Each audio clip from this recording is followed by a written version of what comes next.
বর্তমান সময়ে জনপ্রিয় রোমান্টিক জুটি সাদ নবী ও সারিকা সাবা দিন দিন বাংলা নাটকের জনপ্রিয়তা বেড়েই চলেছে।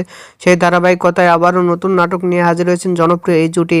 নাটকটির নাম প্রেমের পাঠশালায়। নাটকটি অভিনয় করেছেন বর্তমান সময়ের আলোচিত অভিনেতা সাদ নবী ও আলোচিত অভিনেত্রী সারিকা সাবা। এই নাটকটি রচনা ও পরিচালনা করেছেন মোহাম্মদ মিফতা আনান। নাটকটি খুব শীঘ্রই ঈদে বাংলাভিশনের পর্দায় দেখতে পারবেন।